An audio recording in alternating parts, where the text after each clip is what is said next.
That's the last time in the foreseeable future that this car is going to have a 350 in it. So we're going to get to yanking that out. Before we do that, if you follow Facebook and Instagram, you will know that I posted a picture a little while back of a huge parts haul that we got for this thing. I did an unboxing video on it. Didn't end up posting it because it was long, boring, and I didn't want to put you guys through it. So we'll go through it real quick here and show you what we got. Big thing, intercooler. Second big thing, 3500 stall converter. We're gonna need that. We have a triple pillar pod here. It's kind of universal. I did kind of fit it up. It should work just fine. We're gonna put boost, AFR, and fuel pressure in that. You guys already saw a while back the FabBot 2JZ to Turbo 350 adapter. We got hood pins for the new hood. We got a 4-bolt to 3-inch V-band flange for the turbo, just like we used on the Monty. We got a 6AN bulkhead fitting for the return. This is going to go into the fuel tank somewhere. Fuel line. We got a throttle cable, universal dealio. We got a submersible fuel line to go on the pump and the sending unit so that the fuel line doesn't get eaten up by fuel. We got a 44 millimeter wastegate. We got a 50 millimeter blow off valve that's red. We got a fuel pressure regulator that will have feed, return, and boost reference. And we got some heat shrink and some other little things that we're gonna need. But that's the gist of that. So without further ado, we're gonna get to pulling this 350 out and putting in a straight 6. Usually not the way you see things go, but that's what's gonna happen.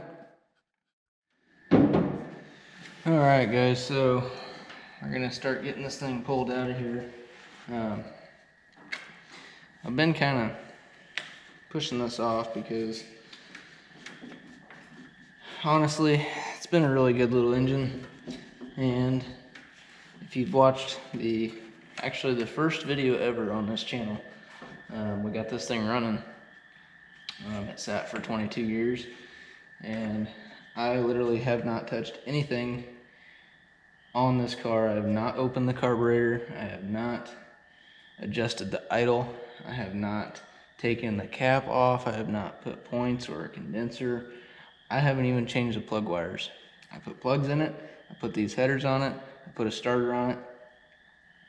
It's still got the original fuel pump that was on it. It's still got the original belt, alternator, everything, water pump. I have not touched this engine, so it owes me absolutely nothing. The little 2-barrel runs awesome. I will keep this engine, and I think in the future, whatever it goes into, I am either going to put a cam and stuff in it, but I want this engine to stay 2-barrel. So I do have kind of a source on some nasty 2-barrels that are really impressive, so that may be in the future of this thing, whatever it decides to go into. So just a little history, but we're gonna get to pulling this thing apart.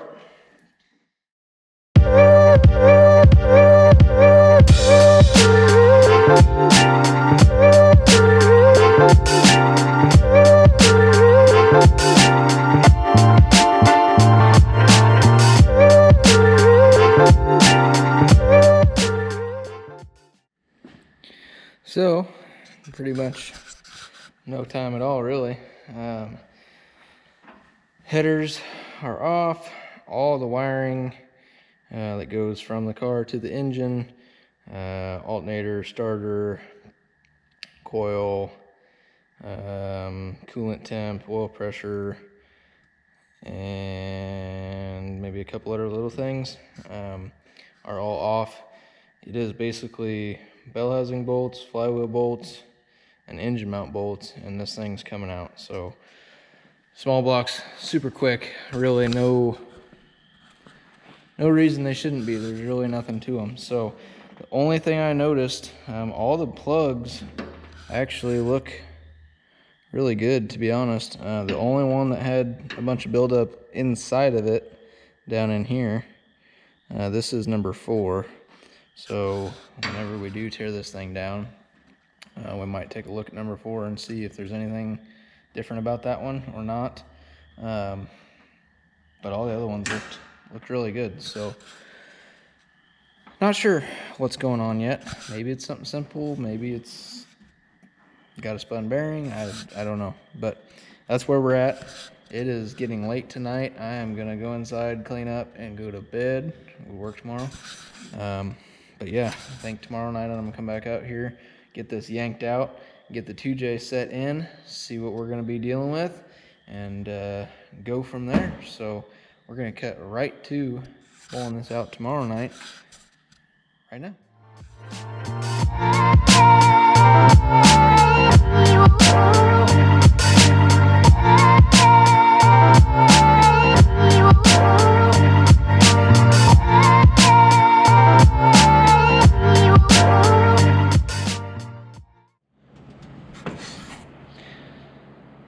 Just about there.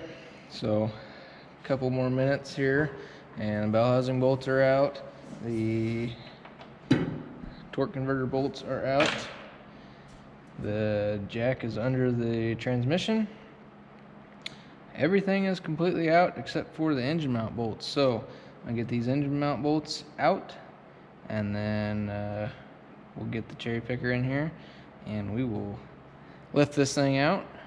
And then I think we might just go ahead and hook up to that 2J just because, and see if we're anywhere close or what we're gonna have issues with, and honestly just see it in here and see what it's gonna look like. It will come back out. Obviously we got engine mounts to make for it and possibly a pan issue to deal with, and while it's obviously out again, we will clean up everything in here, paint, make it look nice. You know, we want it to be presentable. It's not gonna be perfect, but it can be a lot nicer than it is. So we're gonna go ahead and get them mount bolts out, yank this thing out.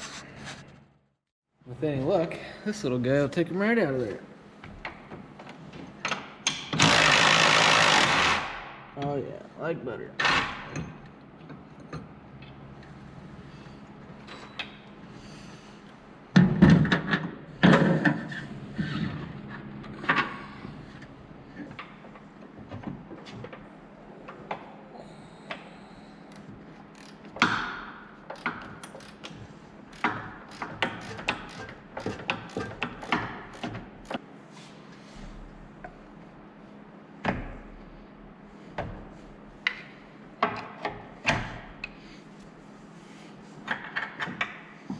And just like that, both of the engine mount bolts are out.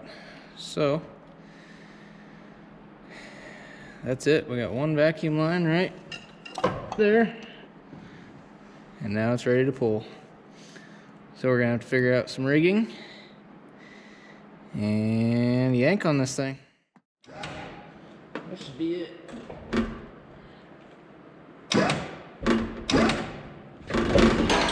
There she is.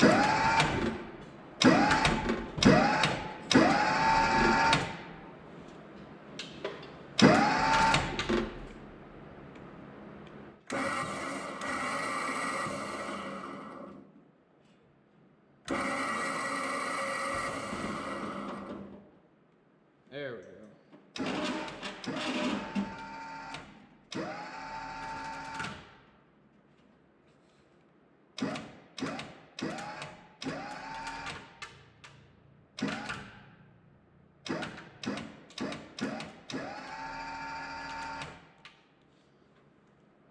Terrible noises.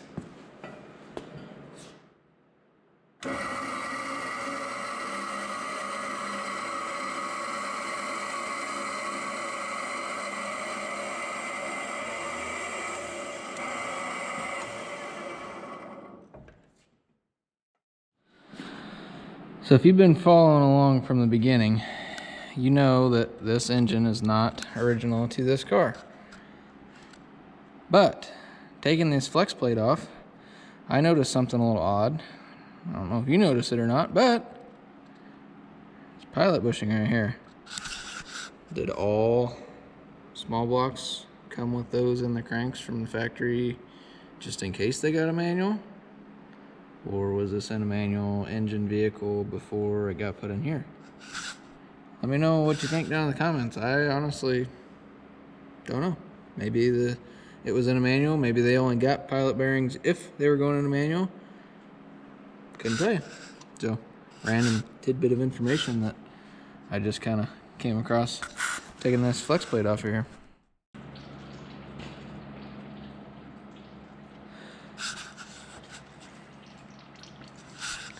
We're committed now.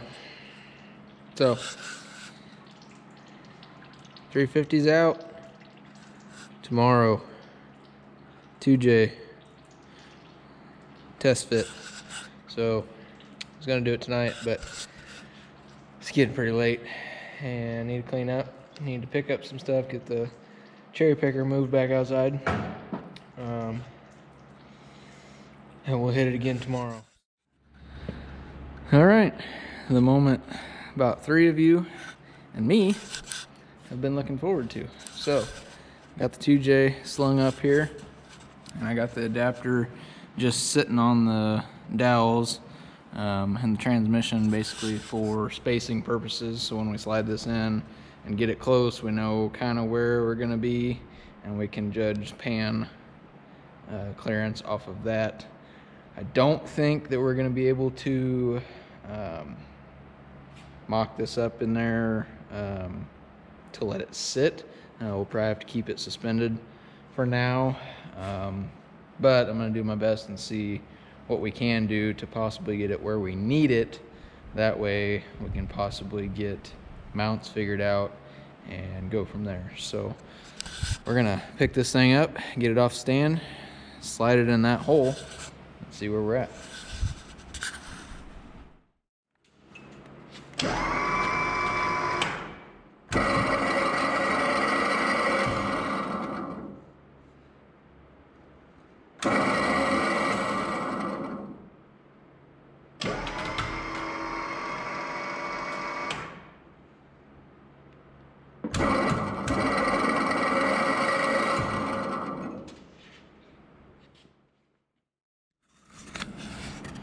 Well, we got issues. So, as you can see, we're a little ways off back here. Well, slide it back. Yeah, well, can't. So, as you can see here,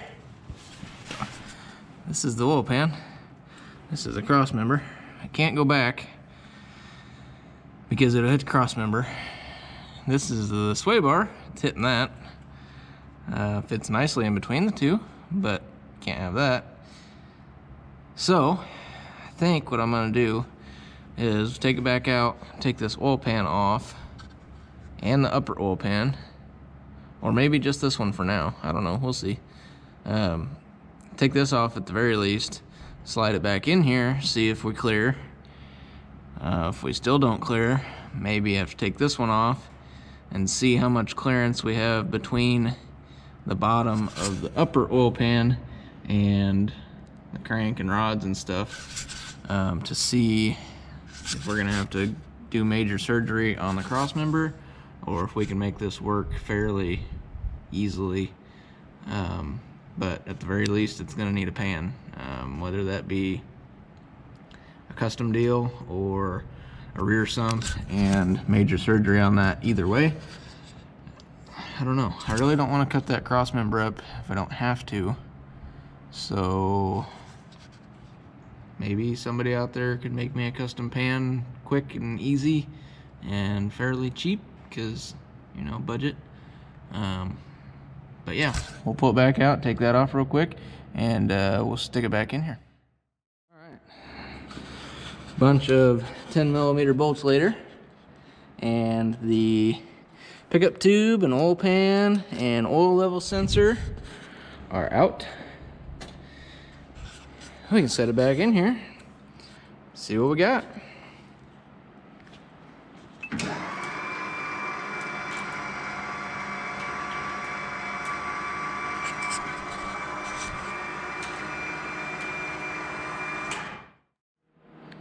Yeah. 2JZ and a 1970 Chevelle. Heck yeah. So, there you have it. It's in there. In the back, we are very, very close. The dowels just basically don't line up, so it can't suck in, but I mean, it's there. And on the front, with the lower pan off, I'll get under here and show you. With the lower pan off, there is plenty of clearance on the cross member, but the lower pan is wide, so the wide section of the upper pan that it bolts to is hitting the steering on both sides and the cross member. So if it is as narrow as the block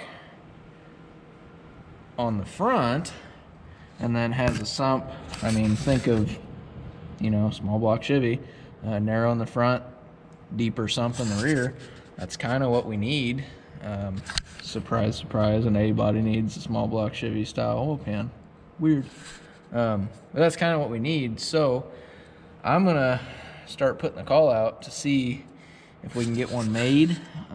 If we cannot get one made, we're basically gonna have to buy a rear sump conversion pan, pickup, all that good stuff, so that we can run it in the back, and then we'll just have to notch the cross member. Like I said, I don't want to do that, but if we have to, I will. So that's the plan for the oil pan, and then once we get that done, then we can really get to going on the mounts. I do not want to make mounts yet until we have an oil pan solution. That way I know height and, you know, forward and back where we're gonna be at. So we're kind of at a standstill until we can figure out an oil pan solution. So if you know of anybody that can make an oil pan, or if you can, hit me up and see what we can get going. But as for now, 2JZ in a Chevelle. Super excited about it. I think it's gonna be awesome. Once we get the pan figured out, everything should go super quick. So really excited about it. All the manifolds are just sitting on there. Otherwise, I mean, clearance, steering, we got miles of room everywhere else. We got plenty of room, exhaust manifold wise, on the cross member and A-arms, and I mean, we got all the room you could ever want. So got plenty of room up here for intercooler and radiator. That's no problem. Even the one with the electric fans on, we got plenty of room. So all that is super cool. This should work about perfect with the intercooler. I mean, boom. And I mean, we might have to clock this a little bit, but that'll be perfect straight to it. Exhaust, we might, this is gonna be angled a touch, and we still have to get a T4 to a T3 adapter in here, so it's gonna lift a touch. We'll have to kind of maybe 90 this out and either go straight down and out the fender back here somewhere, or 90 down and then 90 up through the hood. Not sure yet. I really want to go out the hood, but I know how it is with exhaust fumes and going straight into the car. And I want to be able to drive this with passengers and have fun with it. So out the fender might be the way to go, honestly. I don't know yet. We'll get there. The first rendition will probably just be right here because we won't put a hood on it yet, but to get it running, we might just shoot it up out for now. But that's where we're at, guys. Thank you for watching. I appreciate it. Hope you guys are excited as I am, because this is going to be a lot of fun. And we're going to try and hit a lot of events with it and do a lot of fun things. So thanks again for watching. We'll see you very soon.